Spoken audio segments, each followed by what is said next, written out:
स्तोमस्तु जियात् सुमनतां मुदे वरदं जलदायीजं कमलादयितं दयानिधिं सकलार्थिजन फलदं प्रणमामि प्रणतार्थिहरम् श्रीभाष्यरूपन्यस्तोय श्रीशेतपतेः पुरः वेदार्थसङ्ग्रहस्यास्य पुनः तात्पर्यदीपिकां पुरासूत्रैर्व्यासः कृष्यरचिरोर्थसङ्ग्रहितवान् योगेकं श्राव्यं वक्लसरकामेत्य स पुनः भावेतौ ग्रन्थौ घटयितुबलं सूक्तिविरसौ पुनर्यज्ञे रामाञ्जयिसरः ब्रह्ममुकुरः तस्मै रामानुजार्याय नमः परमयोगिने ये श्रुतिस्मृतिसूत्राणाम् अन्तर्ज्वरमशीषमतो तस्मै రామానుజార్యాయ నమః పరమయోగినే అంటున్నారు ఆచార్యులు.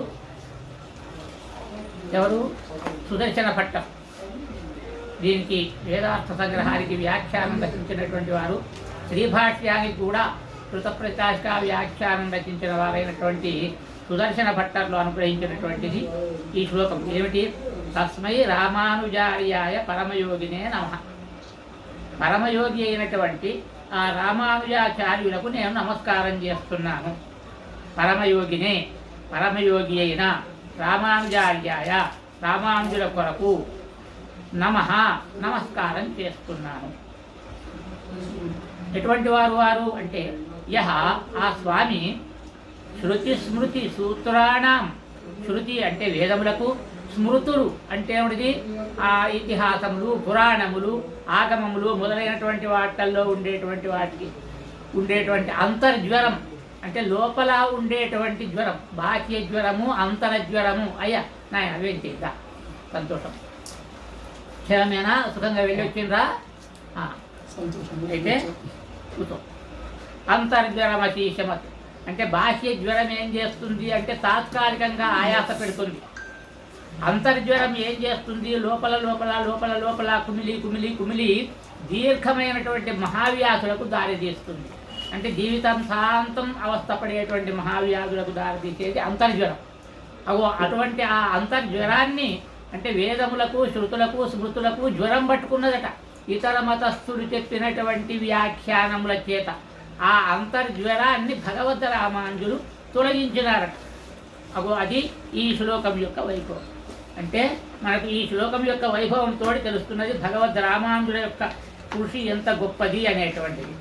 ఇక మనం ఇంతవరకు కూడా ఈ ప్రారంభ 2-3 ఉపన్యాసాలలో చెప్పుకున్నాం. పూర్వపక్ష వాదుల యొక్క విషయాన్నంతా కూడా సంగ్రహంగా చెప్పి శ్లోకములలో తర్వాత స్వమతాన్ని భగవద్ రామానుజులు వివరించినారు. సంగ్రహంగా వివరిస్తే మరి వెంకటేశ్వర స్వామి ముందర ఉపన్యాసం కనుక స్వామి అడిగినారు, రామానుజ నాకు కొంచెము ఇతర మతముల యొక్క స్వభావాన్ని, ముఖ్యమైనటువంటి వాటిని నాకు కొంచెం వివరించాలి, అర్థం కాలేదు అన్నారు. అంటే ఆ సందర్భంలో మళ్ళీ ఆ భగవద్ రామానుజులు ఇతర మతస్థుల యొక్క ఏదైతే అభిప్రాయం ఉంటుందో, అంటే ఇప్పుడు దీంట్లో ఇతర మతస్థులు ఉంటే 2 రకాలు ఉంటారు, వేద బాహ్యులు, వైదికులు అని. వేద బాహ్యుల తెరవు రామానుజులు వెళ్ళలేదు. ఎందుకంటే రామానుజుల కంటే పూర్వపు వారైనటువంటి వాళ్ళందరూ కూడా ఇతర వేద బాహ్యములైనటువంటి మతాలను ఖండించారు. అందుకొరకు నాకు అవసరం లేదనుకున్నారు. ఇక వైదికులలోనే వేదములకు తప్పుడు అర్థాలను చెప్పి ప్రక్కతోవలు పట్టించి అంతర్జ్వరాన్ని కలగజేసినటువంటి వాళ్లను గూర్చే భగవద్ రామానుజులు వివరిస్తున్నారు. కనుక వాళ్లలో ముగ్గురిని, వీరికి పూర్వం ఉన్నటువంటి ముఖ్యమైనటువంటి వారిని ముగ్గురిని మాత్రం తీసుకున్నారు భగవద్ రామానుజులు. వాస్తవానికి ఉన్న విషయం చెప్పాలంటే ఒక విచిత్రం. ఏం విచిత్రం అంటే భగవద్ రామానుజులకు ముందు శంకరాచార్యులు రచించినటువంటి, ఇతరులు రచించినటువంటి భాష్యముల యొక్క అర్థం ఎవ్వరూ చేసుకోలేదట. దాంట్లో ఏముంటుందో కూడా అర్థం కాలేదట ఎవరికి. ఏమిటి అంటే శంకరాచార్యులు భాష్యం రాసిండ్రు, ప్రస్థానత్రయానికి భాష్యం రాసిండ్రు. ప్రస్థానత్రయము అంటే ఏమిటి? భగవద్గీత, వేదములు, బ్రహ్మసూత్రము. ఈ మూడిట్లలో బ్రహ్మసూత్రాలకు భాష్యం రచించుకుంటూ శంకరాచార్యులు ప్రారంభంలో ఒక అధ్యాస భాష్యము అనేటువంటి అంశాన్ని పెట్టినాడు. ఆ అధ్యాస భాష్యంలో తమ తత్వాన్ని, ఇతర తత్వాలను ఖండించుకుంటూ తమ తత్వాన్ని ప్రతిష్టాపన చేయటం ఉన్నది. దాంట్లో వారు ఏం ప్రతిష్ట చేసిండ్రో తర్వాత కొన్ని వందల సంవత్సరాల దాకా ఎవరికీ అర్థం కాలేదట. అది ఎవరికీ అర్థం కాలేదు, అక్కడ ముడక పడేసింది.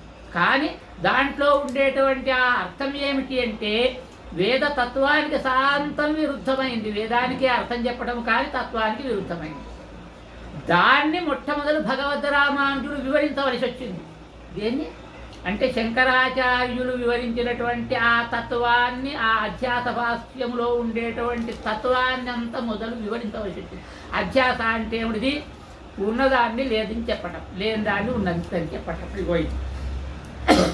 ఉన్నదాన్ని లేదని చెప్పటం ఏమిటిది అంటే రూపగుణాలున్నటువంటి జగత్తు లేదని చెప్పటం, రూపగుణాలున్నటువంటి భగవానుడు రూపం లేదని చెప్పటం. ఇగో ఇది నిత్యమైనటువంటి ఆగుపడుతున్నటువంటి సృష్టిని అనిత్యమని చెప్పటం. ఇక అనిత్యమైనటువంటి ప్రవాహతో నిత్యమైనటువంటి శరీరం మొదలైనటువంటి వాళ్ళు శూన్యమని చెప్పటం. ఇగో ఇలాంటివన్నీ కూడా ఏవైతే ఉన్నాయో వాటిని ఆ అధ్యాస భాష్యంలో పేర్కొన్నారు శంకరులు పేర్కొంటే ఆ శాంకరులు ఏం చేసినారు అంటే వారికి అర్థం కాక అట్టనే పెట్టారు. పెడితే తర్వాత ఏమేమిటో దాంట్లో కొన్ని వింతలు పుట్టాయి. అప్పుడే కాదు, ఆ తర్వాత కూడా వింతలు పుట్టినాయి. ఏ తర్వాత? భగవద్ రామానుజుల తర్వాత కూడా. మనకందరికీ తెలుసు విజయనగర సామ్రాజ్య ప్రతిష్టాపనకు ముఖ్య కారకులైనటువంటి వారు ఎవరు?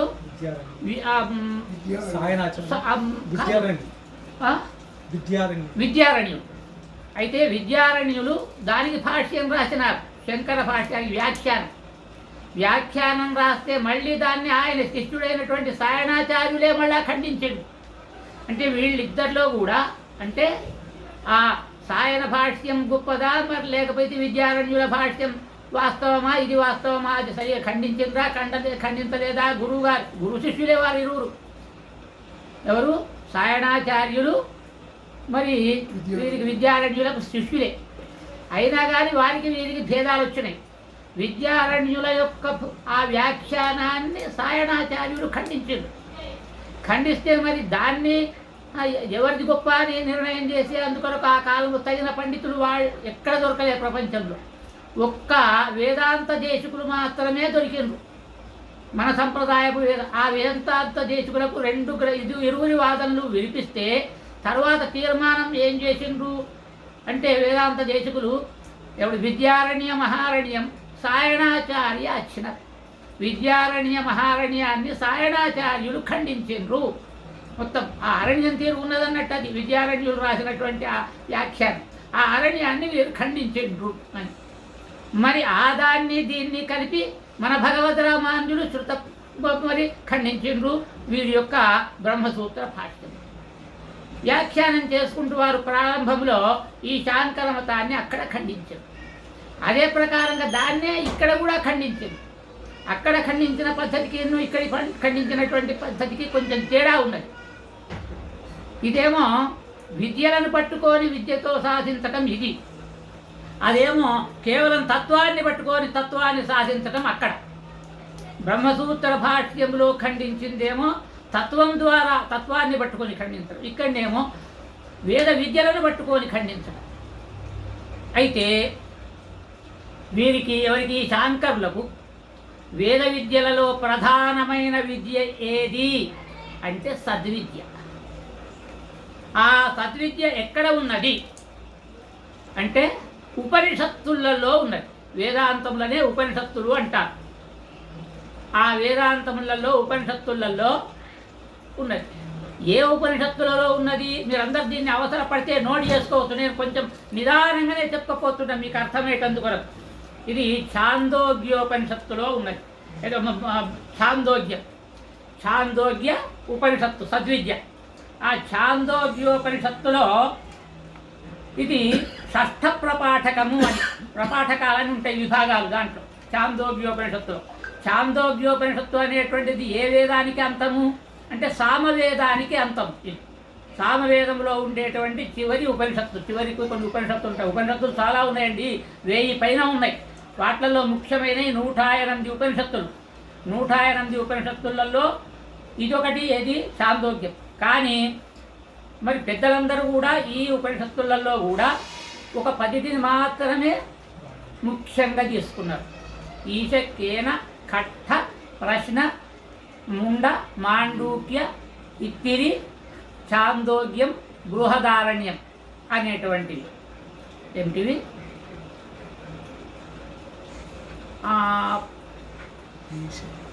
ఈశ మొట్టమొదటిది ఈశావాస్యోపనిషత్తు.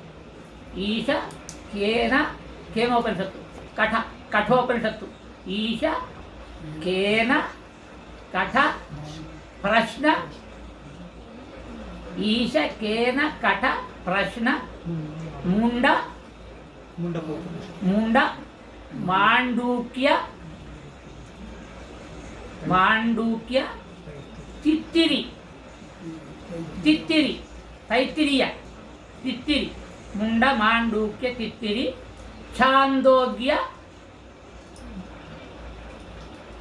ఛాందోగ్య బృహదారణ్య. ఇవి ముఖ్యమైనవి. మళ్ళొకసారి ఎవరైనా ఏదైనా ఒకటి మిస్ అయిపోయినట్టయితే ఈశ కేన కఠ ప్రశ్న ముండ మాండూక్య తిత్తిరి ఛాందోగ్య బృహదారణ్య. ఈ 10 కూడా అన్నీ ముఖ్యమైనవి. కొన్ని ఏమో పెద్దగా ఉన్నాయి, కొన్ని ఏమో చిన్నగా ఉన్నాయి. మన తైత్తిరీయంలో నారాయణం పెద్దది, ఛాందోగ్యం పెద్దది, బృహదారణ్యం పెద్దది, మిగిలినవి కొంచెం చిన్నగా ఉంటాయి. అయితే ఛాందోగ్యోపనిషత్తులో ఉండేటువంటి 6వ ప్రపాఠకములో ఉన్నటువంటి 12-13 ఖండాలను ప్రధానంగా తీసుకున్నారు శాంకరు. తీసుకొని వాట్లలో ఉండేటువంటి కొన్ని విషయాలను వివరించారు. కొన్ని విషయాలను తమకు అవసరం లేనిటువంటివి వదిలిపెట్టారు. ఆ వాట్లలో కూడా వారి యొక్క పద్ధతి ఏమిటి అంటే, మొదలు చెప్పింది పూర్వపక్ష వాక్యం అంటారు, తర్వాత చెప్పింది సిద్ధాంత వాక్యం. ఉపనిషత్తులలో కూడా మొదటిది పూర్వపక్ష వాక్యం, తర్వాత సిద్ధాంత వాక్యం అని ఈ ప్రకారంగా తీసుకొని వాటికి రకరకాలుగా విభాగాలు చేసి దాన్ని వివరించారు. మరి దీంట్లో ఏమున్నది మనకు ఒకసారి తెలియాలి. తెలిస్తే కానీ మనం ఆ వివరణలోకి పోయినట్టయితే మనకు అర్థమవుతుంది. అందుకొరకని దాన్ని మొట్టమొదలు తీసుకొని ఆ ఛాందోగ్యోపనిషత్తులో 6వ ప్రపాఠకంలో ఉన్నటువంటి అంశాన్ని చెప్తున్నా. మరి చెప్తున్నా అంటే మీ దగ్గర చేతిలో ఉన్నది అది ఛాందోగ్యోపనిషత్తు చేతిలో. మీరు ఒకసారి మీ సెల్ ఫోన్లో తీసుకోండి. మీ సెల్ ఫోన్లో పెట్టినరు ఇవాళ దాన్ని ఛాందోగ్యోపనిషత్తు. మీ సెల్ ఫోన్లో, అందరి సెల్ ఫోన్లలో అది బహుశా ఉండుంటుంది. అయితే నేను దాన్ని వివరిస్తాను. దాంట్లో ప్రథమ ఖండములో ఏమున్నది అంటే, ఇదంతా కూడా ఈ విద్యలు ఉంటాయి, బ్రహ్మ విద్యలు ఉంటాయి. 32 బ్రహ్మ విద్యలు ఉంటాయి. అంటే బ్రహ్మ విద్యలు అంటే ఏమిటివి? భక్తితోటి పరబ్రహ్మను, శ్రీ వైకుంఠాన్ని, ముక్తిని చేరేటువంటి విధానములే విద్యలు అంటారు. ఇప్పుడు మనం గాయత్రి జపం చేస్తున్నామంటే అది కూడా ఒక విద్యని. అలాంటి విద్యలు ఎన్ని విద్యలు ఉన్నాయి అంటే 32 విద్యలు ఉన్నాయి ఉపనిషత్తులలో మొత్తం. ఈ 32 విద్యలలో ఏ ఒక్క విద్యను పట్టుకున్నా కానీ ముక్తిని సాధించుకోవచ్చు, ఆనందాన్ని, నిత్యానందాన్ని సాధించుకోవచ్చు. అయితే ఇవి అన్నీ కూడా ఎలా ఉంటాయి అంటే సంభాషణ రూపములో ఉంటాయి. సంభాషణ అంటే ఆచార్యుడు శిష్యుడు, లేకపోతే తండ్రి కొడుకు, ఈ ప్రకారంగా ఉండేటువంటి వారిరువురి మధ్యన ఉండేటువంటి సంభాషణల రూపంలో ఉంటాయి. అయితే ఇక్కడ ఈ ఛాందోగ్యోపనిషత్తు 6వ ప్రపాఠకములో ఉన్నటువంటి ఈ విద్య, దీన్ని సద్విద్య అంటారు. ఏం విద్య ఇది? సద్విద్య. అయితే ఈ సద్విద్యలో ఎవరికి సంభాషణ జరుగుతుంది అంటే, పాపం తండ్రి శ్వేతకేతువు తండ్రి దగ్గరికి వచ్చినాడు. తండ్రి ఉపనయనం చేసినాడు. విద్యాభ్యాసం అరుణి ఆయన తండ్రి పేరు అరుణి. ఆ అరుణి అనేటువంటి తండ్రి శ్వేతకేతువునకు ఉపనయనం చేసి, నాయన విద్యాభ్యాసానికి వెళ్ళు అన్నాడు. విద్యాభ్యాసానికి వెళ్ళినాడు. వెళ్ళి 24 వర్ష సర్వావేద అంటే 24 ఏళ్ల వయస్సు గలవాడయి గురువుగారి ఇంటి నుంచి మళ్ళీ తిరిగి వచ్చినాడు. తిరిగి వచ్చిన తర్వాత తండ్రి కుమారునితోటి పరీక్ష చేస్తున్నాడు, నా కుమారుడు ఎంతవరకు నేర్చుకున్నాడు, మరి ఏమేం చెప్పిండ్రు నీ గురువులు, చదివించిరి నన్ను గురువులు చదివితి నిగమాంత శాస్త్రములెల్లని అని అన్నట్టుగా అవి ఏం చదువుకున్నావు అంటే నాయనగారు గురువు గారు పూర్తి చేసిండ్రు ఇవి అని తనకున్నాయని చెప్పింది. చెప్తే ఏ ఒక్కటి తెలుసుకుంటే అన్ని తెలుసుకున్నది అవుతాయో, ఏ ఒక్క విజ్ఞానాన్ని తెలుసుకుంటే అంతా తెలుసుకున్నది అవుతుందో ఆ ఒక్కటి తెలుసుకున్నవా అది తండ్రి ప్రశ్న వేసినాడు. అంటే నాయనగారు ఆ మాటతోటి నాకు మా గురువులు చెప్పినటువంటి విద్యనైతే ఏదీ లేదు అన్నాడు. దాన్ని ఆ వాక్యాన్ని ఇక్కడ నేను చదువుతున్నా, మీరు బహుశా మీ చేతిలో ఉన్నది అనుకుంటా. ఇది ఛాందోగ్యోపనిషత్తు 239వ పుట. ఇది అచ్చ తెలుగు అంకెళ్ళల్లో ఉన్నాయి. ఇవి ఇంగ్లీష్ అంకెళ్ళల్లో లేవు. అచ్చ తెలుగు అంకెళ్ళల్లో 239వ పుట.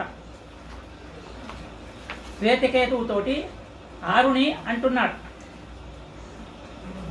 శ్వేతకేతో ఎన్ను సౌమ్యేదం అనూచానవానే అనూచ స్తబ్ధోస్థిత తమ ఆదేశమప్రాచ్య.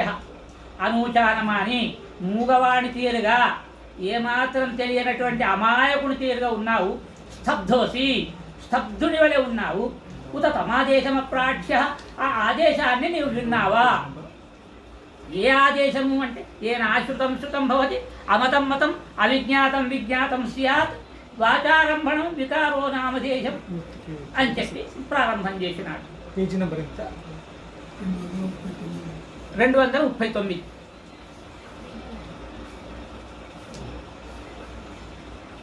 ఏమిటి? ఏనా ఏ విషయాన్ని తెలుసుకుంటే అశ్రుతం శృతం భవతి, వినందంతా కూడా తెలియందంతా కూడా తెలిసింది అవుతుంది. అమతం మతం మతం కానిదంతా కూడా మతం అయిపోతుంది. అవిజ్ఞాతం విజ్ఞాతం వినందంతా కూడా నీకు తెలియందంతా కూడా తెలిసిందవుతుంది. అగో దాన్ని తెలుసుకున్నావా అంటే భగవాన్స్ ఆదేశో భవతి యథాత అంటే ఆయన నేను తెలుసుకోలేను అన్నాడు. మా గురువు గారు చెప్పలేదు. అంటే మళ్ళీ అడుగుతున్నాడు తండ్రి చెప్తున్నాడు. యథా సౌమ్యైకేన మృత్పిండేన సర్వం మృణ్మయం విజ్ఞాతం స్యాత్ వాచారంభణం వికారో నామధేయం వృత్తికేత్యేవ సత్యం అని వాక్యాన్ని చెప్పినాడు. యథా సౌమ్య ఓ సౌమ్యుడా అని ప్రేమతోటి కుమారుని కదా మనం బిడ్డ అని పిలుస్తాము, అట్ట సౌమ్య అని పిలవటం. అది సౌమ్య.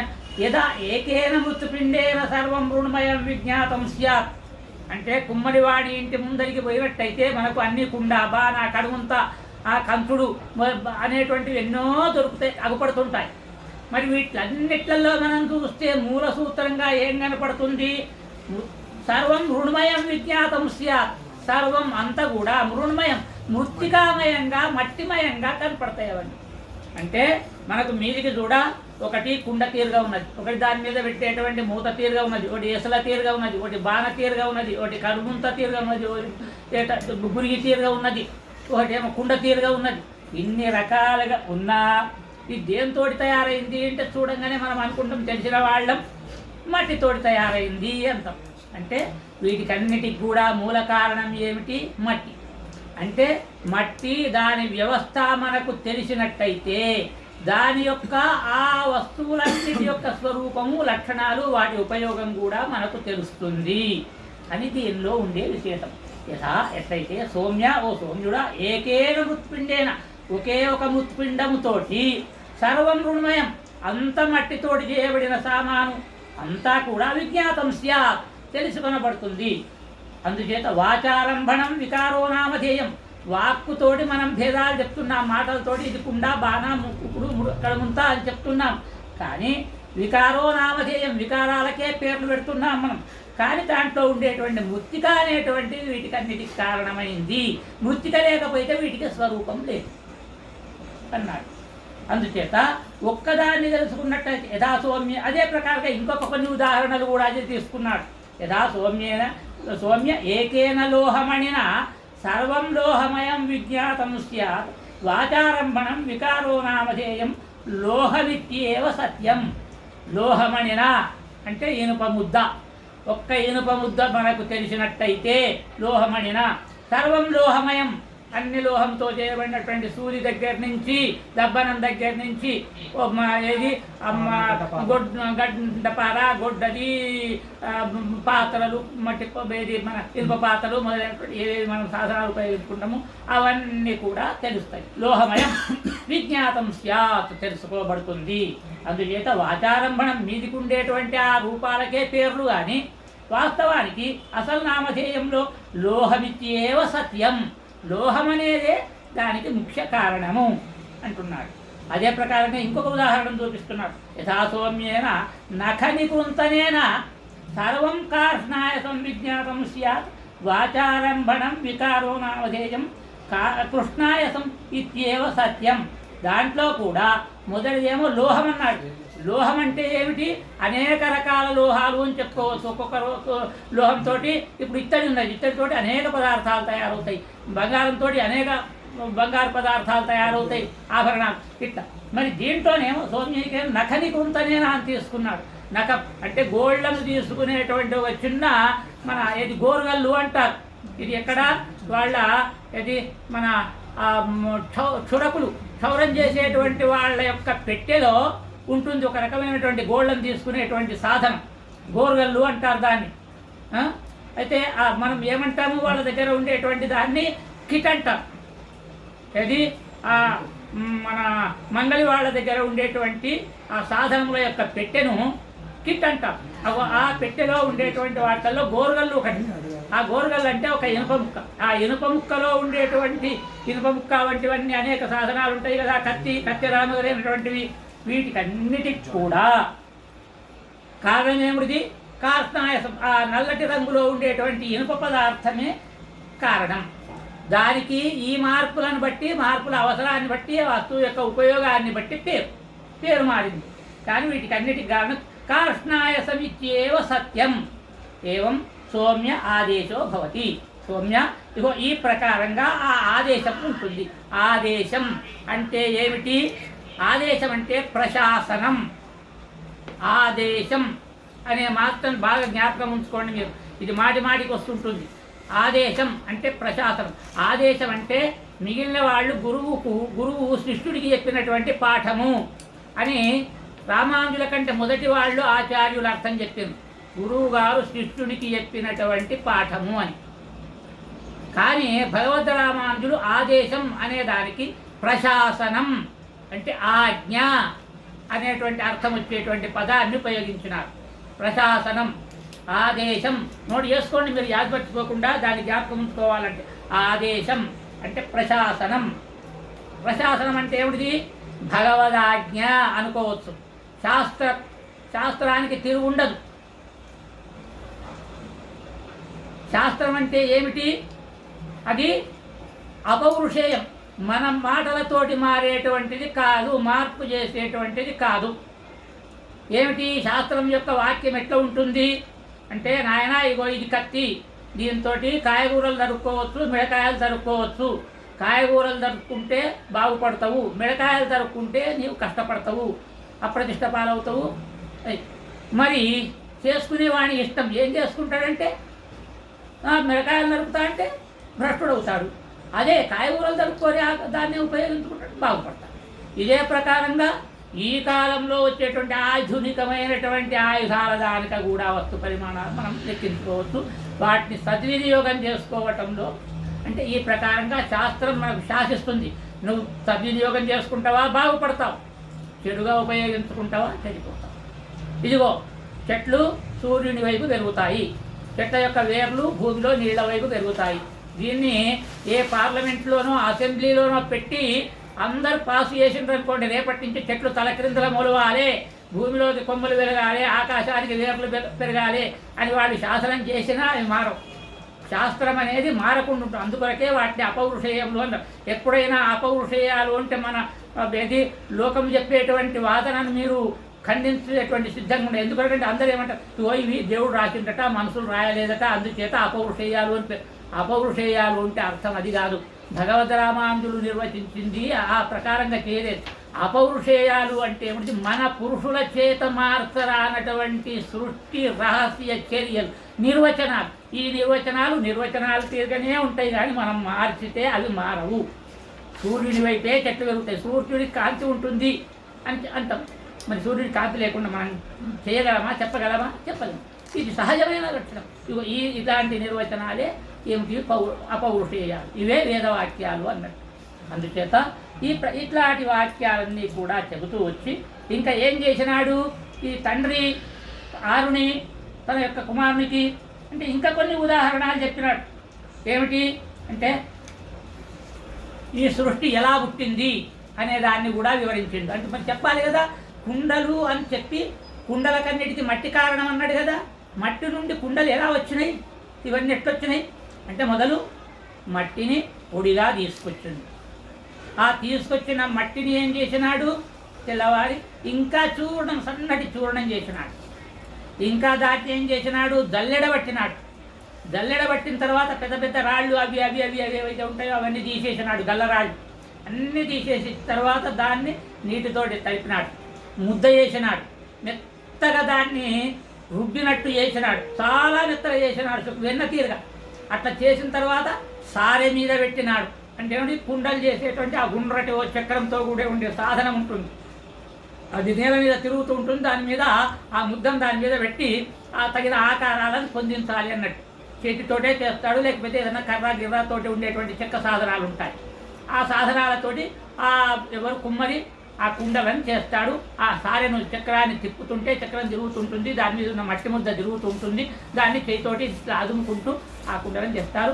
సాధారణంగా మనమందరం కూడా పల్లెటూళ్ళల్లోనే పెరిగినాం కనుక ఈ కుండలు చేయటం చూసినాం కనుక మనకు తెలుసు కుండలు ఎట్లా చేస్తాడు కుమ్మరి అనేటువంటిది. దాన్నే ఇక్కడ వివరిస్తూ ఉంటాడు. ఆ ప్రకారంగానే ఈ సృష్టిని దైవము చేసినాడు అని చెప్పి ఇక్కడ ఉదాహరణ కొరకు వైదికములైనటువంటి ఉదాహరణలు ఈ ఉదాహరణలను తీసుకొచ్చినాడు. ఇంకా అంతేకాకుండా వీటన్నిటి మరి ఇటువంటి దీనికి కావలసినటువంటి మట్టి, నీళ్లు, చెక్కలు ఇలాంటివి కావాలి కదా. అంటే వీటన్నిటి కారణాలు అంటారు కదా. వస్తువు నిర్మాణం కావాలంటే కారణాలు కావాలి. కారణాలు ఎన్ని రకాలు ఉంటాయి? 3 రకాలు ఉంటాయి. యాదుంచుకోండి, కారణాలు 3 రకాలు. నోట్ చేసుకోండి మీరు అంతైతే. ఒకటి ఉపాదాన కారణం, ఇంకొకటి నిమిత్త కారణం, రెండవది సహకారి కారణం. ఒకటి ఉపాదాన కారణం.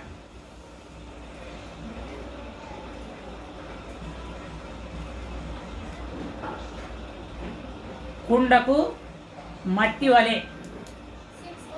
నోట్ చేసుకోండి అక్కడ, కుండకు మట్టి వలె. ఉపాదాన కారణం కుండకు మట్టి వలె. నిమిత్త కారణం, రెండోది రాసుకోండి. నిమిత్త కారణం కుండకు కుమ్మరి వలె. కుండకు కుమ్మరి వలె.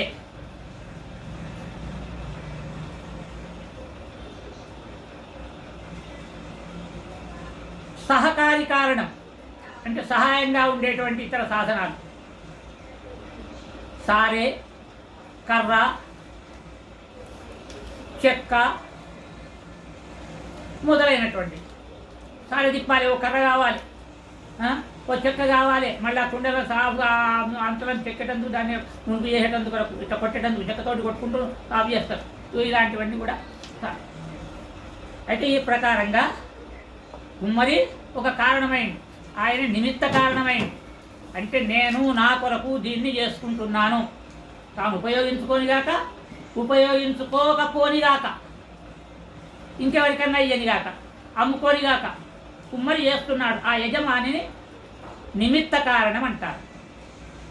ఇక తరువాత ఆ వస్తువులో కూడా వచ్చేటువంటి అసలు పదార్థం, మూల పదార్థం ఏదైతే ఉంటుందో దాన్ని ఏమంటారు? ఉపాదాన కారణం అంటారు. నోట్ చేయండి, ఉపాదాన కారణం చేసుకున్నారు మీరు. ఉపాదాన కారణం కుండకు మట్టి నిమిత్త కారణం.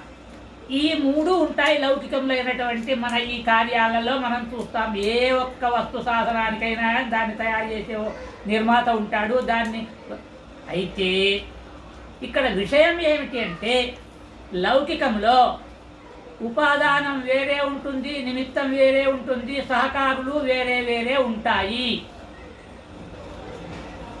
కానీ ఈ సృష్టి నిర్మాణములో మాత్రము మీరు గట్టిగా జ్ఞాపకం ఉంచుకోవాలి.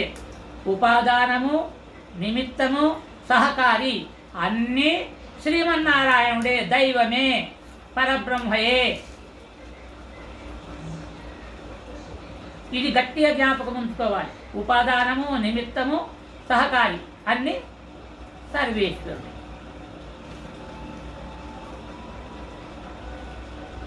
మరి అన్నీ సర్వేశ్వరుడే అయినప్పుడు మరి ఈ జీవులు ఎక్కడి నుంచి వచ్చిండ్రు, ఈ ప్రకృతి అచేతన పదార్థాలు ఎక్కడి నుంచి వచ్చినాయి, ఇవి ఉన్నాయా లేనివా అనే దానికే చిక్కొచ్చింది ఉన్నదంతా చర్చ. ఇవన్నీ లేనివి, మిథ్యా అన్నారు శాంకరులు.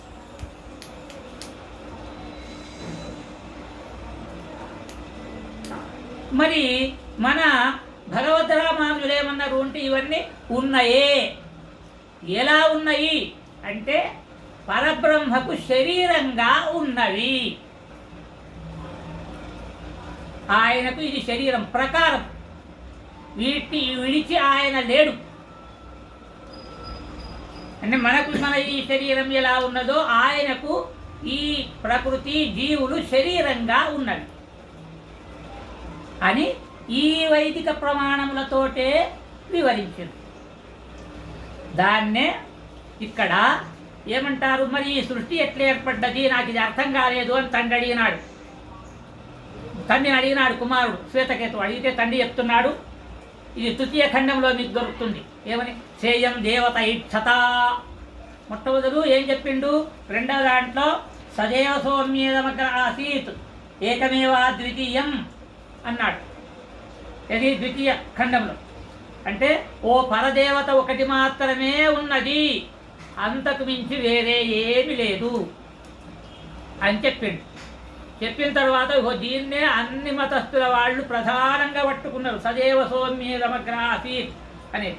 దీంట్లో రెండవ పదం ఏమున్నది? ఏకమేవ అద్వితీయం. ఒకే ఒకటి ఉన్నది, అద్వితీయమైనటువంటిది, అంటే రెండవది లేనిది అని చెప్పినాడు. తస్మాత్ అసత సజ్జాయత.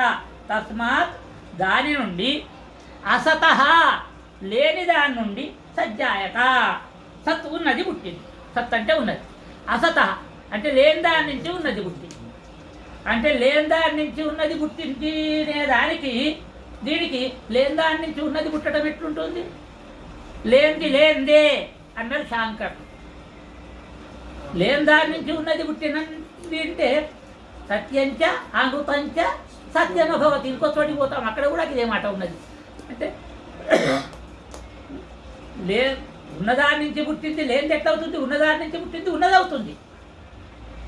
ఓ ఇనుముతోటి పుట్టినటువంటి వస్తువు ఇనుపదవుతుంది కానీ లేనిది కాదు అని చెప్పి తస్మాత్ అసత సజ్జాయత. మరి లేని దాని నుంచి ఉన్నది పుట్టింది ఎట్లా అంటున్నారు? ఇక్కడ ఒక పదం ఉన్నది. అసత లేని దాని నుండి, సజ్జాయత సత్తు పుట్టింది. ఇది ద్వితీయ ప్రపాఠకంలో రెండో లైన్లో ఉన్నది, గమనించండి. తదేవ సౌమ్యేదమగ్ర ఆసీత్ ఏకమేవ అద్వితీయం. సత్తు మాత్రమే, ఏకమేవ సౌమ్య, ఓ సౌమ్యుడా, అగ్ర తొలుత, ఆసీత్ తొలుత. అగ్ర అనే పదం ఉన్నది ఇక్కడ. ఈ అగ్ర అంటే తొలుత అని అర్థం. అగ్ర తొలుత, ఆసీత్ ఉండెను. మొట్టమొదలు సత్తే ఉండెను, ఏకమేవ ఒకటిగానే ఉండెను, అద్వితీయం రెండోది ఏది గోచరిస్తలేదు అప్పుడు. తదేక అదేమిటి? తద్దైవ ఆహు అసదేవేద. కొంతమంది అంటారు వాటిని, దాన్ని అసత అంటారు, అసదేవ. ఆ సత్తునే కొంతమంది అసత్తు అని కూడా. చూడండి, అసద్వా ఇదమగ్ర ఆసీత్ తతో వైస్తదజాయత అని మనకు తైత్తరీయోపనిషత్తులో ఉంటుంది. అసద్వా ఇదమగ్ర ఆసీత్. ఇదం ఇది, ఈ సృష్టి, అగ్ర మొదట, అసద్వా అసత్తుగానే ఉండెను. అంటే అసత్తుగానే లేని దానిగానే ఉండెను, ఉన్నదిగా అయింది. అందుచేత కొంతమంది అన్నారు, ఈ వేదం అంతా కూడా వీళ్ళు నాస్తికులు ఉంటారు కదా, వేద భాష్యులు, వేదాలకు అర్థం లేదు, మొదలు లేకుండానే లేని దాని చెట్ట పుడుతుంది, మట్టి లేకుండా కుండ పుడుతుందా? శూన్యము నుండి ఏది పుట్టదు. ఉన్నదాని నుంచి ఇప్పటి సైన్స్లో కూడా అదే చెప్తుంది. ఉన్న వస్తువు ఒక స్థితి నుంచి ఇంకో స్థితికి మారుతుంది, లేకపోతే శక్తి పదార్థంగా మారుతుంది, పదార్థం శక్తిగా మారుతుంది, కానీ శూన్యం నుండి ఏది పుట్టదు. మరి శూన్యం నుండి ఏది పుట్టదు దానికి అసద్వా శాంకర్లు అయితే అలగా చెప్పేసేది, ఏదది అందుకుందాం కుందేటి కొమ్మ తీరుగా ఇదంతా ఒక్క బ్రహ్మ ఒక్కడే ఉన్నాడు, ఈ సదేవ సౌమ్య ఇది ఒక్కడే పట్టుకుందాం, బ్రహ్మ ఒక్కడే ఉన్నాడు, సృష్టి అయితే తెలుసుకోమందాం అని శాంకరులు పట్టుకున్నారు. అంటే రకరకాలుగా వీటిల్లో అర్థాలు వ్యవహారాలు చేస్తున్నారు. ఏకమేవా అద్వితీయం, అది అద్వితీయంగా ఉండెను. తస్మాత్ అసత సజ్జాయత. పోనీ మీరు అన్న అసత్య అందాం, సత్తు నుండే ఇదంతా పుట్టింది అందాం, సత్య ఇది. అసత్తు నుండే ఇది పుట్టింది అందాం, మీరన్న మాటనే పట్టుకుందాం, ఒప్పుకుంటా. మొదలు అసత్తుగా ఉండెను, సత్తుగా అయింది, దీన్ని కూడా నేను ఒప్పుకుంటాను.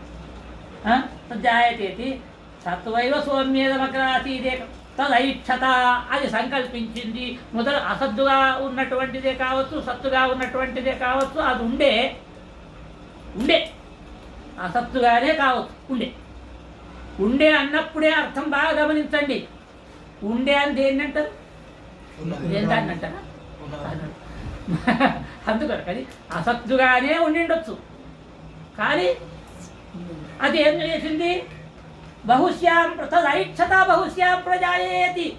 అది ఐక్షత, అది ఆలోచించింది. చివరి 2 పంక్తులు చూడండి అదే పేజీలో. తదైక్షత బహుశ్యాం ప్రజాయేయ, నేను చాలా కావాలి అనుకున్నది.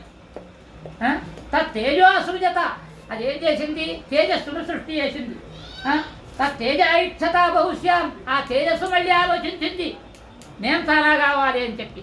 తదపో అసృజత, అది ఆ జలాన్ని సృష్టి చేసింది. తస్మాత్ ఇతర క్వచ, ఈ ప్రకారంగా ఇదంతా కూడా ఆకాశము, వాయువు, అగ్ని, జలము, పృథ్వీ అనేటువంటి క్రమంలో పుట్టింది. ఈ పుట్టుతూ మళ్ళా తృతీయ ఖండంలోకి వచ్చేమైంది?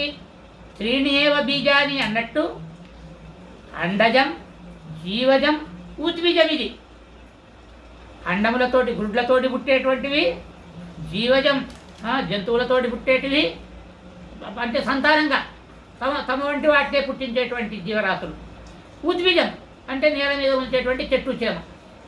ఈ ప్రకారంగా 3 గుడ్లతోటి పుట్టేటువంటివి, తమ వంటి పిల్లలను కనేటువంటివి, మళ్ళీ అంతేకాకుండా ఇది చెట్టు చేమలు. ఇవన్నీ కూడా ఈ 3 అంతా. అప్పుడు ఏమనుకున్నది? ఆ సత్ అనేటువంటి అసత్తు అనేటువంటి ఆ పదార్థము ఇమాస్తి స్థోదేవత అనేన జీవేన ఆత్మన అనుప్రవిశ్య నామరూపే వ్యాకరవాణి అనుకున్నా. ఇహో ఈ వీట్లతోటి నేను బయలుదేరి ఈ జీవుణ్ణి పట్టుకొని నడుస్తూ వెళ్ళి నామరూపములను నేను కలిగిస్తాను అన్నది. ఇహో ఇది ఈ క్రమంలో ఉండేటువంటి, అంటే అనేనా ఈ జీవేన జీవునితోటి, ఆత్మన జీవుడైనటువంటి ఆత్మలతోటి, అనుప్రవిశ్య వెంబడిగా ప్రవేశించి వెళ్ళి, నామరూపే నామరూపములను, వ్యాకరవాణి అంటే వ్యాకరణం చేస్తాను, ఏర్పాటు చేస్తాను అనుకున్నది. ఈ ప్రకారంగా త్రివృత్ ఏకైకం. ఈ త్రివృత్ అంటే వీటన్నిటి కలపడంలో ఎత్తు తగ్గులు వీటన్నిటితోటి కూడా నేను రూపాలను రూపొందిస్తా. అందుచేత ఏమైంది? వికారో నామధేయం 3 ఏవ సత్యం అని చెప్పి చతుర్థ ఖండంలో ఈ 3 కూడా సత్యములే అని మళ్ళీ చెప్పిన తర్వాత ఇంకా తర్వాతి వాక్యాలలో ఏం చెప్పిండు ఆ తండ్రి కొడుకు అంటే, నాయన ఇంకా నాకు నాయన అర్థం కాలేదు నువ్వు చెప్పింది అంటే, నాయన అగో నిగ్రోధ బీజం పట్టుకరా అన్నాడు. నిగ్రోధ బీజం అంటే ఏమిటి? మర్రి యొక్క విత్తు. మర్రి యొక్క విత్తు పట్టుకొని వచ్చి దాంట్లో ముక్కలు చెయ్యి, ముక్కలు చేసాడు. ఇంకా ముక్కలు చెయ్యి చేసాడు. చేస్తే ఏమున్నాయి? దాంట్లో అన్నీ ఆ కాయ లోపల అన్నీ మొలకలు ఏదో ఉన్నాయి. ఆ మొలకలను కూడా ఇంకా ముక్కలు చేయమన్నాడు. అంటే అన్ని లోపల అన్ని గసాల వంటి చిన్న ముక్కలు ఉన్నాయి. కొన్ని పురుగులు వారుతున్నాయి. ఆ పురుగులు ఉన్నాయి, ఆ కాయ ఉన్నది, కాయ లోపల ఉండేటువంటి ఆ విత్తులు ఉన్నాయి, సన్నటి గసాల వంటి విత్తులు. అదిగో ఆ గసం వంటి విత్తు తీసుకో అన్నాడు. ఆ గసం వంటి విత్తును తీసుకొని ఇగో ఈ గసం వంటి విత్తులోనే ఇగో ఈ చెట్టు ఉన్నది. ఈ గసం వంటి విత్తులోనే అయితే ఇందాక సత్తు అసత్తుని వాదించుకున్నమే మనము. ఆగో సత్తు అసత్తు అన్నా కానీ ఈ విత్తు అది ఉన్నదా లేదా అన్నట్టుగా ఉన్నది కనుక అసద్రూపం, అంటే చెట్టు రూపంలో లేదది. చెట్టు రూపంలో లేకున్నా కానీ చెట్టులో ఉండే లక్షణాలు ఎన్ని ఉన్నాయో ఊరంతా ఉంటుంది. ఒక ఇది మర్రి చెట్టు, అంత మర్రి చెట్టు ఇత్తు గసగ్గిందంతా ఉంటే ఆ గసగ్గిందంతా ఉండేటువంటి ఆ ఇత్తులో మర్రి చెట్టులో ఉండే అన్ని వస్తువుల యొక్క గుణాలు లేకపోతే మరి మామిడి ఇత్తు పెడితే మర్రి చెట్టు మొలుస్తున్నదా? చింత గింజ పెడితే మామిడి చెట్టు మొలుస్తున్నదా? అంటే ఏ గింజ పెడితే ఆ చెట్టే మొలుస్తున్నది అంటే ఆ గుణాలన్నీ దాంట్లో ఉన్నట్టే కదా. ఆకులు పూలు కాయలు పండు దగ్గర నుంచి దేనికి దాని ప్రత్యేకత దానికి ఉంటుందా? ఉండదు. దానిలో ఉన్నట్టే ఆ ఇత్తులో. అంటే అంత సూక్ష్మపు ఇత్తులో కూడా అన్ని గుణాలు ఉన్నవి అంటే అది దాని యొక్క అసద్రూపం, ఇది దాని యొక్క సద్రూపం. అగో అదే యథా సౌమ్యేకేన మృత్యుపిండేన సర్వం రుణమయం విజ్ఞాతము స్యాత్ అనే దాంట్లో ఆ సూక్ష్మమైనటువంటి నీవు ఒక్క ఆ విత్తును తెలుసుకుంటే ఈ విత్తు నుండి ఇంకా మళ్ళీ దాంట్లో బృహదారణ్యంలోకి పోయి చెప్తాడు, చాలా విశేషంగా చెప్తాడు దీన్ని. ఏమిటి అంటే అది అర్ధమృగలమివా అంటే 2 పప్పు బద్దలు దాంట్లో మనకు దొరుకుతాయి. 2 పప్పు బద్దలు లక్ష్మీనారాయణ తీరుగా అని చెప్తారు అక్కడ. శ్రీశ్చ పత్ని పతిశ్చ పత్ని భూతాం అంటాడు. పతిశ్చ పత్ని అని అవి ఏమిటి? ఆ పప్పు బద్దలు ఆ మొలక ఎత్తి మొదటి ఆహారం తయారు చేసేదానిక ఉండి అవి రాలిపోతాయి. ఆ ప్రకారంగా జీవుడు తనంతట తాను నడిచి నిలవగలిగే వరకు లోపల ఉండి వాడు ఆహారాన్ని అందిస్తాడట పరమాత్మ. అట్లా అందించి తాను చివరికి దూరం అయిపోతాడట. ఇక వీడికి స్వతంత్రం ఇస్తాడు. స్వతంత్రుడిగా మెదిలేటువంటి స్థితికి వచ్చేదానిక తాను కాపాడి స్వతంత్రత భావన వచ్చిన తర్వాత వాడు వదిలిపెట్టాడు పరమాత్మ. వీడికి స్వతంత్రం ఇస్తున్నానని చెప్పి కర్త శాస్త్రార్థవత్వ దీన్నే బ్రహ్మసూత్రం మనకు అక్కడ చెప్తుంది అన్నట్టు. ఈ ప్రకారంగా ఇవన్నీ కూడా చెప్పి ఇలాంటి ఉదాహరణలన్నీ చెప్పి చివరికి దీన్ని కూడా చెప్తాడు. మరి నిజమే జీవులు ఎక్కడి నుంచి ఉన్నారు? జీవుల కంటే ఇక్కడ ఏమన్నాడు మన సౌమ్య నేను జీవేన ఆత్మన అనుప్రవిశ్య నామరూపే వ్యాకరవాణి అన్నాడు. జీవేన ఆత్మన అనుప్రవిశ్య అన్నాడు. అంటే నేను జీవులకు ఆత్మతోటి బయలుదేరి వెళ్ళుతూ అనేన జీవేన అన్నాడు. సోమకామయత ఆ దైవం ఆలోచన అనేన జీవేన ఈ జీవుడి చేత ఆత్మన ఆత్మతోటి అనుప్రవిశ్య వెంబడి వెళ్ళి ప్రవేశించి అనుప్రవిశ్య పొట్టి ప్రవిశ్య కాదు అనుప్రవిశ్య నామరూపే వ్యాకరవాణి అన్నాడు. నామరూపాలను కలిగిస్తున్నా అంటే మొట్టమొదలు ఆకాశాద్ వాయోరగ్ని అగ్నేరాప అద్య పృథివ్యా ఈ క్రమంగా వస్తూ ఉంటే మూల ప్రకృతి నుంచి మహత్తు నుంచి అహంకారము, శబ్ద తన్మాత్రలు, శబ్దము, రూపతన్మాత్రలు, రూపము, రసతన్మాత్రలు, రసము ఇట్లా ఇవన్నీ పుట్టుకుంటూ వస్తుంటే ప్రతి చోట దాని పేరు దానికి ఇస్తాడట. దాంట్లో ఆ వ్యక్తి నిలబెడతాడట దైవము. పెట్టి మళ్ళీ ఏమిటి ఇక్కడ చెప్పినాడు. దీంట్లోనే ఇక్కడ చెప్పిండు తా సంత ప్రజాయేతి ఇక్కడ ఎంతమంది చెప్పిండు. ఇగో తేజో సృజత తేజ ఐక్షత బహుశ్యాం మొదటి పేజీలో చివరి వాక్యం ఇక్కడ ఉన్నది. తేజ ఐక్షత ఆ తేజస్సు ఆలోచించింది అంటాడు. తేజస్సు ఆలోచిస్తుందా? కాదు, తేజస్సులో అంతర్యామిగా ఉన్న పరమాత్మ ఆలోచించిండు. ఒక జీవుని నేను ఇక్కడ పడేస్తా, ఈ జీవునికి తేజస్సు అని పేరు పెడతా. అచేతన పదార్థం ఉంటుంది, తేజస్సు ఉంటుంది. ఆ అచేతన పదార్థమే ప్రకృతి. దాంట్లో ఉండేటువంటి జీవుడు తేజస్సు అనే జీవుడు. నేను మళ్ళీ దీంట్లో నా అంశం కొంచెం పెట్టి దీంట్లో నేను వెళ్తాను ఆలోచన మళ్ళీ తేజస్సు తర్వాత అగ్ని. ఇగో తదాపో ఆపైక్షంత ఆపైక్షత ఉన్నది మూడో వాక్యం. మూడు తర్వాత ఆపైక్షంత జలంలో ఆలోచించినవి తీర్థం ఆలోచిస్తాయి. అంటే జలములో ఉన్న పరమాత్మ మళ్ళీ ఇగో ఈ ప్రకారంగా జలములు ఆలోచించినవి అంటే ఈ వాక్యం తప్పున్నది అంటే ఈ వాక్యం మన కొద్ది ప్రమాణం పక్కకు పడేసింది మీద మతస్థులు. కానీ భగవద్ రామానుడు అట్లా తీసుకోలే. భగవాన్ని తనకు ఇది శరీరం కనుక శరీరం అయినటువంటి వాడు తన శరీరంలో ఉన్న లోపాలను సవరించుకుంటూ తాను ఎట్లా దీన్ని కాపాడుకుంటూ ఉపయోగించుకుంటూ వెళ్ళుతాడో ఆ ప్రకారంగా పరమాత్మ వెళుతున్నాడు దీంట్లో. ఈ సృష్టిలో ఒక్కొక్క దాన్ని సృష్టి చేసుకుంటూ క్రమంగా చేయటంలో ఆ ఇచ్చంతా అంటే ఆ తీర్థంలో ఉండేటువంటి పెరవాళ్ళు ఆలోచించిండట. మళ్ళీ దానికి పేరు పెట్టాడు. ఒక జీవాత్మను అక్కడ వదిలిపెట్టాడు. మిగిలిన కుప్పను పట్టుకున్నాడు.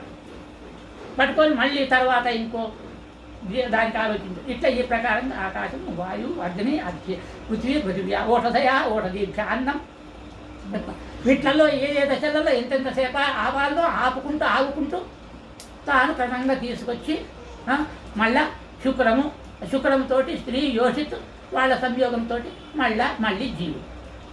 ఇట్లా ఇన్ని జీవులను ఏర్పాటు చేసేటువంటి ఈ విధానం అంతా కూడా తస్మాత్ సన్మూలా సౌమ్యమా సదాయతరా సత్ప్రతిష్ఠా.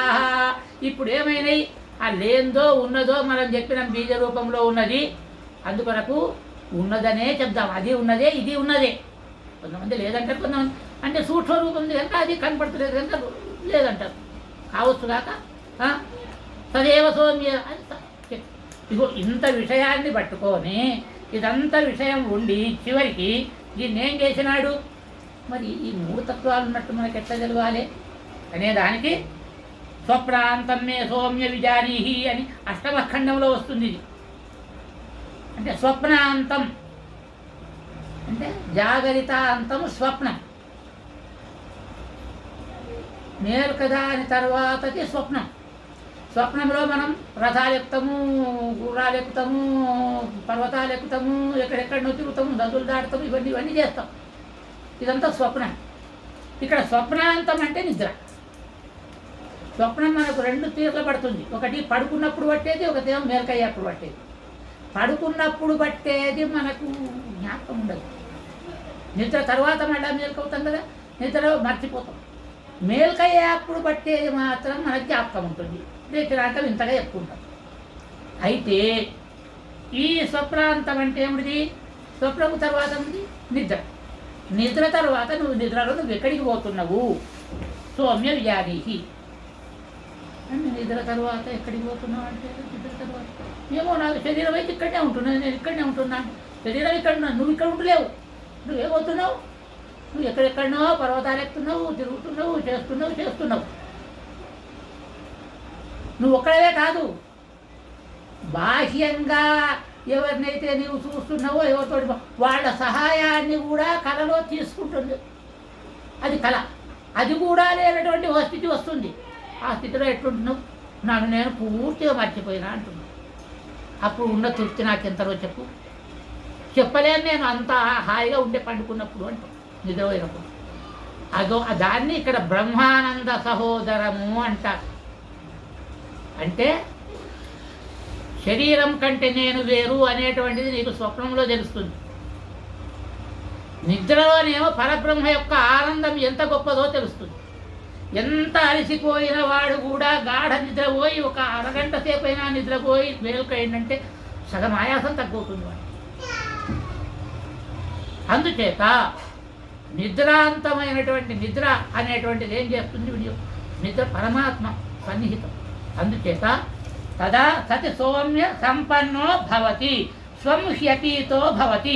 ఇక్కడ అంటున్నాడు దీంట్లో వాక్యంలో ఒకటో దాని చివరో స్వం అపీతో భవతి అంటే తదా సంపన్న సతా సౌమ్య తదా సంపన్న సత్తుతోటి అప్పుడు వీడు కూడి తదేవ సౌమ్యే సమగ్రాసీత్ అని మొదలుపెట్టిన వాడు తండ్రి సత్తొక్కటే ఉండే అని చెప్పినటువంటి వాడు ఈ జీవుడి దగ్గరికి తీసుకొచ్చి ఒక్కొక్క దాంట్లో జీవుడిని పడేసుకుంటూ ఈ జీవుడికి మళ్ళీ అనేక దశలు ఏర్పాటు చేసి జాగ్రత్త దశ ఉంటుంది అని చెప్పి స్వప్న నిద్ర మొదలైనటువంటి దశలు ఉంటాయని చెప్పి ఈ స్వప్న దశలో తనకు తాను కూడా పనిచేసుకుంటాడని చెప్పి నిద్ర దశలోకి వచ్చిన తర్వాత ఏం చేస్తాడు?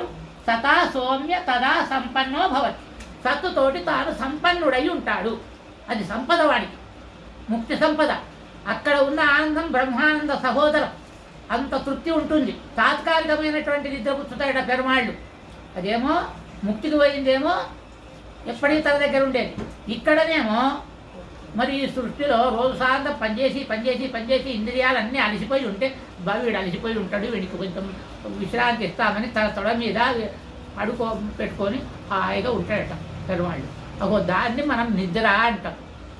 ఈ జన్మ పరంపరలలో అనేక పరంపరలు అయితే ఈ పరంపరలకు కూడా ఎంతో అలసిపోతాం.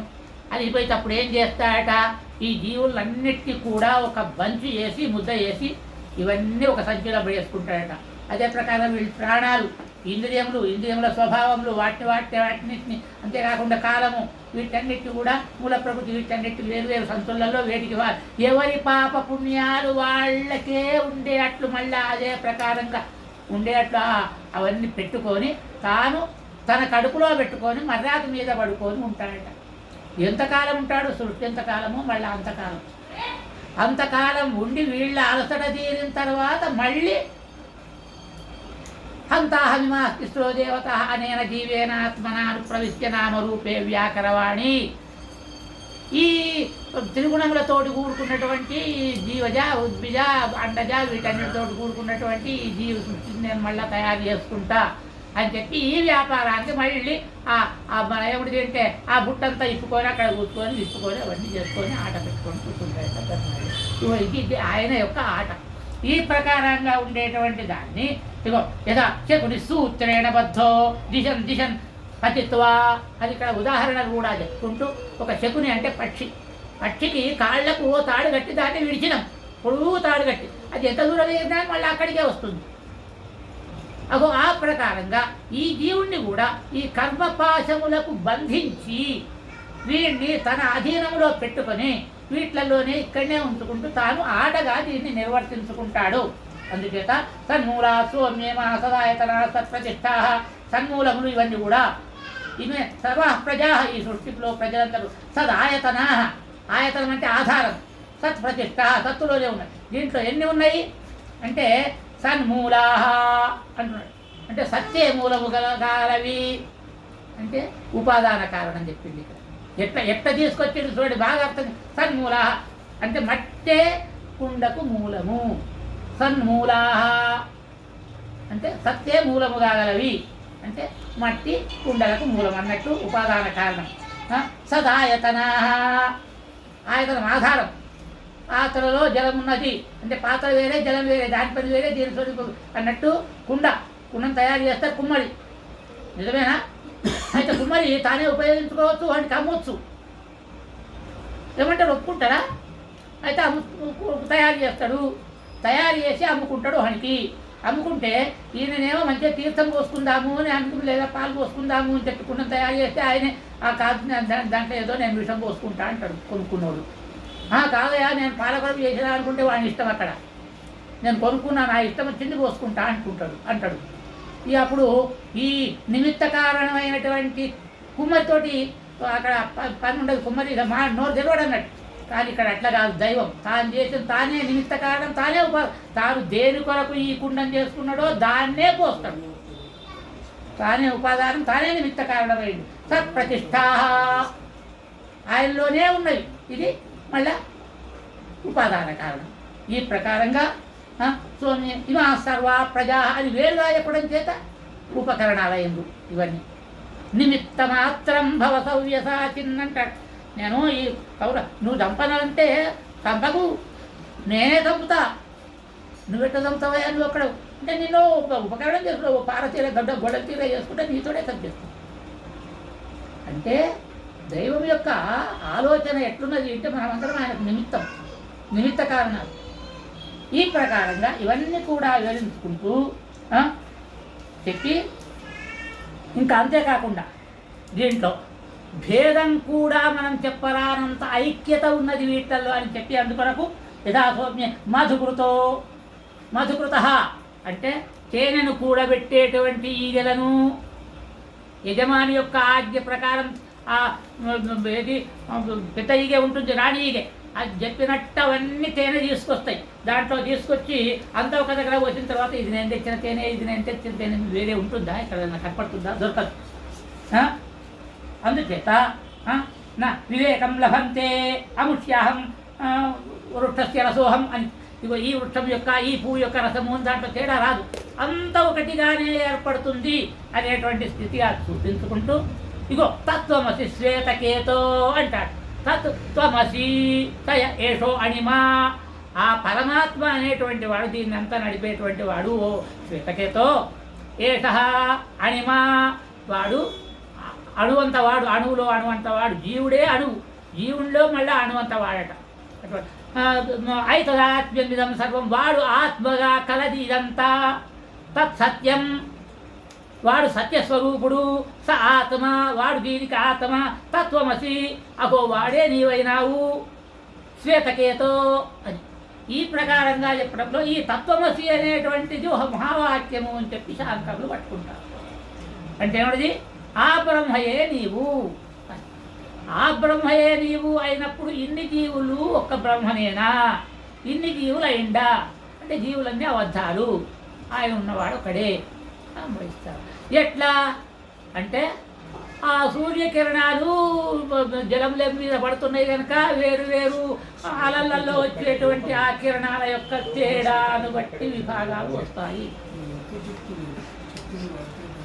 అని చెప్పి ఆ విభాగాలన్నింటినీ చెప్పుకుంటూ ఏదైతే ఉంటుందో మరి అన్ని విభాగాలు అన్ని జీవుడు. ఒక సూర్యుడు సమస్త జీవులకు తాను ఒక్కొక్కడే పోలిక అన్నట్టు వేరు వేరు అవుతాం. అందుచేత ఉన్నవాడు ఒక్కడే, పరమాత్మయే. ఇవన్నీ కానీ మరి అటువంటి అప్పుడు సౌబలి ఒక్కడే, అన్నిట్లలో వేరు వేరు శరీరాలలో అన్ని అనుభవాలు ఆయనకి ఒక్కడే వచ్చినాయి. మరి ఇక్కడ వస్తున్నాయా అని భగవద్ రామానుజుడు అడిగింది. వీళ్ళందరూ పరమాత్మయే అయినప్పుడు మరి ఇన్ని ఎవరి అనుభవాలు ఊహని మనసులో ఉన్నది ఇంకోటి తెలుసుకోలేకపోతున్నాడు. మరి దీని సంగతి ఏమిటి చెప్పు? అందుకొరకని ఇది కలవదు.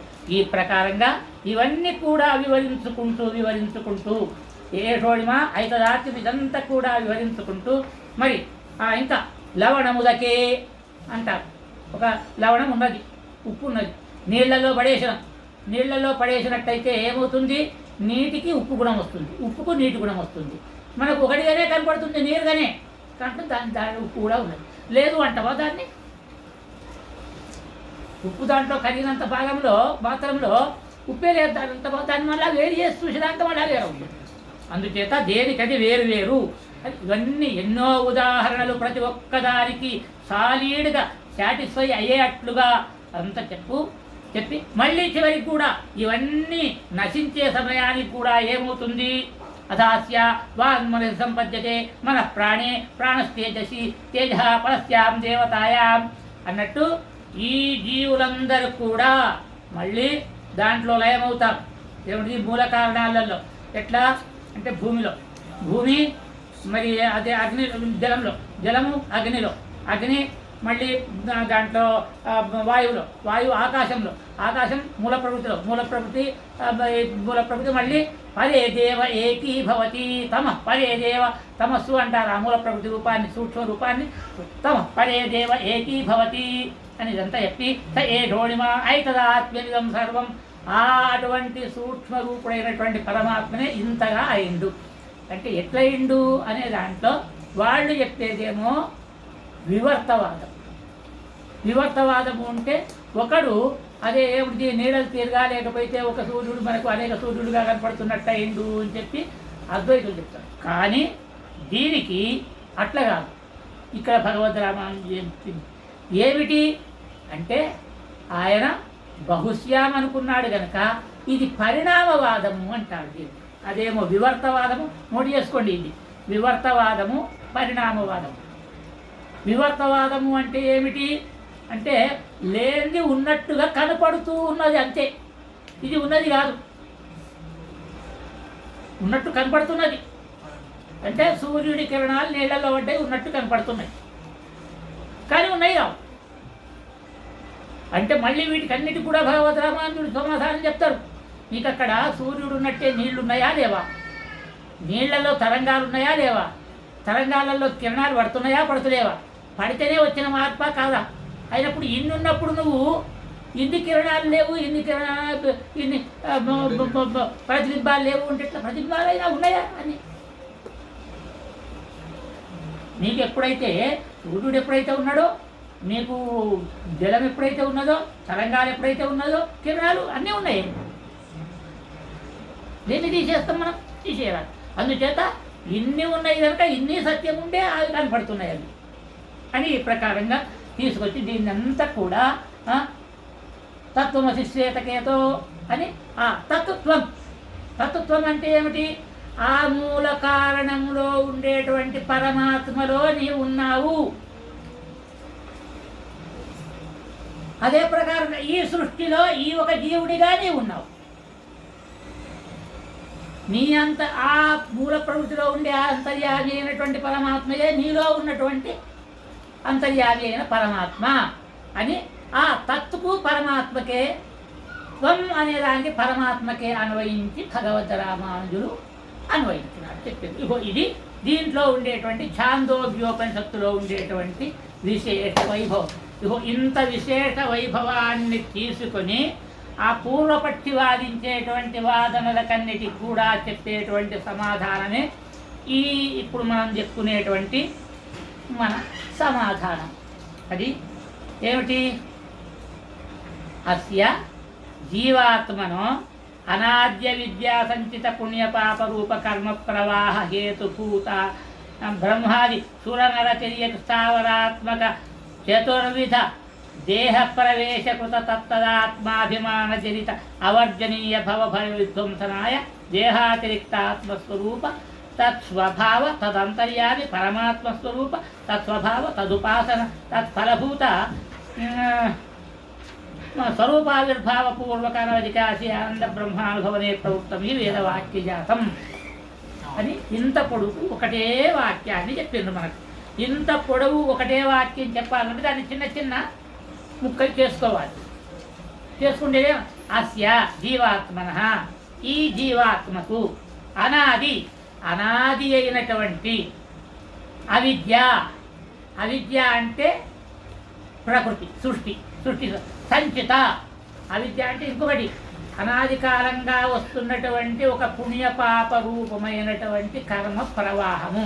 ఇవాళ కొత్త వచ్చింది కాదు, ఎనడో వచ్చింది. దాని చేత ఇంకా మళ్ళా సంచితము ఏర్పడుతున్నది. ఆగామి, సంచితము, ప్రారంధము అని మూడు ఉంటాయి. సంచితము అంటే పూర్వం కూడా పెట్టుకున్నది. ఆగామి అంటేనేమో ముందు మనం చేసే పుణ్యపాపాల నుంచి వచ్చేది. పోతే ప్రారంధము అంటేనేమో ఇప్పుడు మనం చేస్తున్నది, ఈ శరీరంతో చేస్తున్నది. గత శరీరములతో చేసింది, ఈ శరీరంతో చేస్తున్నది. మళ్ళీ ముందు ధరించేటువంటి శరీరం నిన్న చేసింది, ఇవాళ చేస్తున్నది, రేపు మళ్ళా చేసేది. నిన్న చేసిందేమో అనాది సంచితం, ఇక ఇప్పటిది ప్రారంధం, ముందడిదేమో భవిష్యత్తు, ఆగామి. ఇవ ఈ ప్రకారంగా పుణ్యపాపం, ఈ పుణ్యపాపాలన్నీ కూడా ఏం చేస్తాయి? కర్మ ప్రవాహం. వీటితోటి మనకు శరీరాలు మనం కోరుకున్న దానికి తగినటువంటి వేషం వేసుకుంటాం, చేసే ప్రయత్నం చేస్తాం. ఓ సైకిల్ మోటార్ కొనుక్కుందాము అనుకుంటే దానికి కావలసినటువంటి డబ్బును అవి ఇవి ఆ ప్రయత్నం అంతా 6 నెలలో, ఏడాదో, 2 ఏళ్ళలో ముందు నుంచే మనం ప్రయత్నాన్ని మొదలు పెట్టట్టు అగో దాన్ని పుణ్యపాప రూప కర్మ ప్రవాహ హేతు. ఈ కర్మ ప్రవాహం ఏర్పడుతుంది. దాంతో మన ప్రయత్నం అనేటువంటి దానికి సూరనర తిరియక స్థావరాత్మక, దాని కొరకు కావలసినటువంటి ఏదైనా కష్టం చేసుకోవాలి కదా. అది డబ్బు కూడా పెట్టుకోవడానికి కావలసినటువంటి శరీర శ్రమ, ఏదైనా ఉద్యోగం చేయాలి, ఇంకేదైనా చేయాలి. అట్లనే సూర్యులు నరులు అంటే సూర్యులు ఉంటే దేవతలు, నరులు ఉంటే మనుష్యులు, తిరియకులు ఉంటే జంతువులు, స్థావరములు ఉంటే రాయిరప్పలు. సూర్యులు ఉంటే దేవతలు, నరులు ఉంటే మనుష్యులు, తిరియకులు ఉంటే జంతువులు, స్థావరములు ఉంటే కదలనటువంటి చెట్టు, చేమ, రాయిరప్ప. ఇటువంటి చతుర్విధ దేహ, 4 విధములైనటువంటి దేహాలు వీటిలో ప్రవేశించుకుంటూ ఈ జీవులు తత్త ఆత్మాభిమాన, ఏ శరీరంలో ఉన్నప్పుడు ఆ శరీరం నేను అనుకుంటాడు. నేను అని ఎంతవరకు అనుకుంటాడు అంటే మనం ఇందాక చెప్పుకున్నాం. అది నేను అనేటువంటి వాడు శరీరం కంటే వేరు. ఎట్లా అంటే స్వప్నంలో ఈ శరీరాన్ని వదిలి ఎక్కడో పోతున్నాడు. శరీరం చెత్త తీర ఇక్కడ పడి ఉంటున్నది, దానిపైన చేస్తూ ప్రాణం అనే దాన్ని వాటి ఇక్కడ పెడతాడు.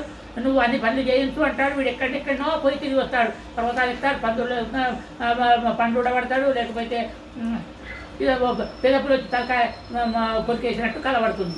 అవి అట్లాంటివన్నీ కూడా అనుభవిస్తుంటాడు. అందుచేత ఈ ప్రకారంగా దేహ ప్రవేశం తత్తదాత్మాభిమానం. ఆ శరీరం మరి అట్ట తాను శరీరం కంటే వేరుగా ఉండి కూడా నేనే శరీరాన్ని అనుకుంటాడు, శరీరంతోటే తనని చెప్పుకుంటాడు. అంత మరి లోక వ్యవహారం అంతా అట్లా నడుస్తున్నది. పెరుమాళాచార్య అంటే ఎవరు ఇగో ఈ కాలు చేస్తుంటే ఇంకొచ్చి ఉండడు. అందుచేత ఇగో దేహమే దీన్నే దేహాత్మాభిమానము అంటాడు. తత్తది ఆత్మాభిమాన జనిత అవర్జనీయం. ఇది ఎలాంటిది? మనం వదిలిపెడితే వదులుకునేది కాదు. ఇది ఇతనే చెప్పుకోవాలి, ఇత చెప్పుకుంటేనే లోక వ్యవహారం నడుస్తుంది. అందుచేత భవభయ ఇటువంటిది సంసారం.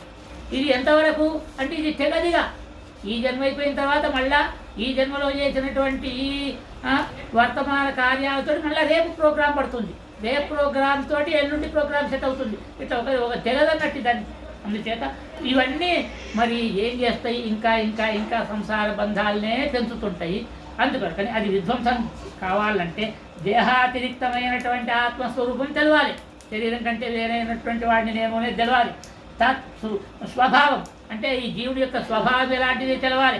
అంతర్యామి అయినటువంటి పరమాత్మ స్వరూపం తెలవాలి. అంటే ఒక్క శరీరంలోనే ఇట్లా ఉన్నది, ఇంత ఈ మూడు ఉన్నాయి తత్వాలు. అంతర్యామి పరమాత్మ ఉన్నాడు, జీవుడు ఉన్నాడు, శరీరం ఉన్నది.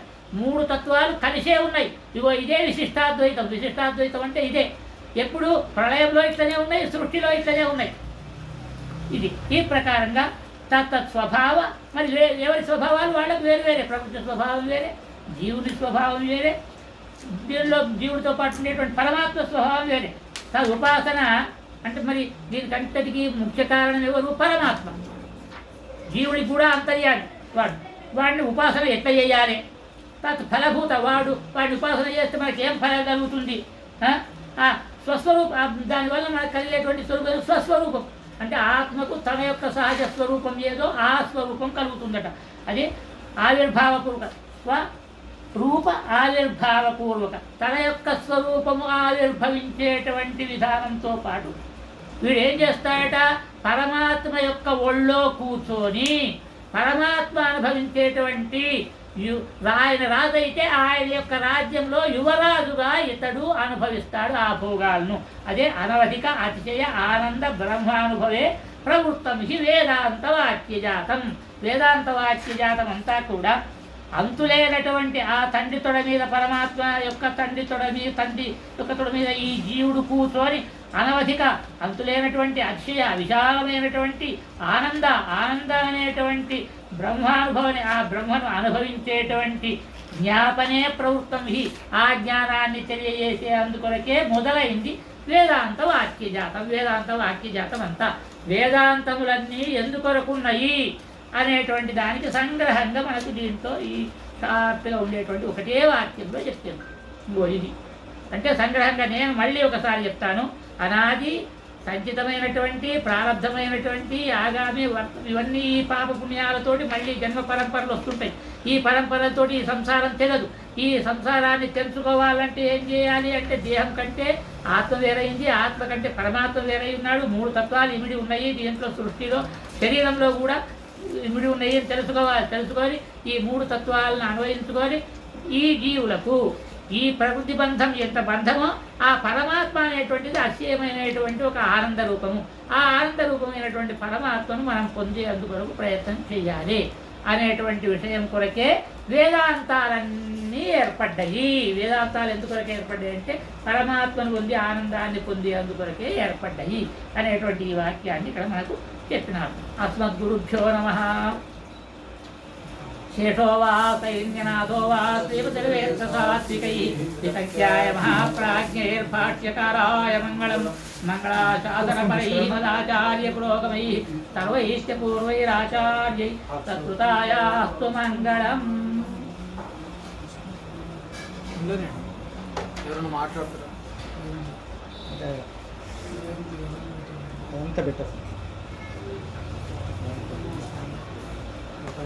స్వామి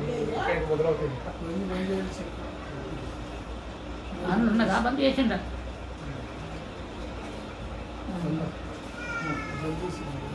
ఇక్కడ బంద్ అయింది. నేనే బంద్ చేసిన అంటే ఆయన బంద్ చేసి అందరికి అయ్యో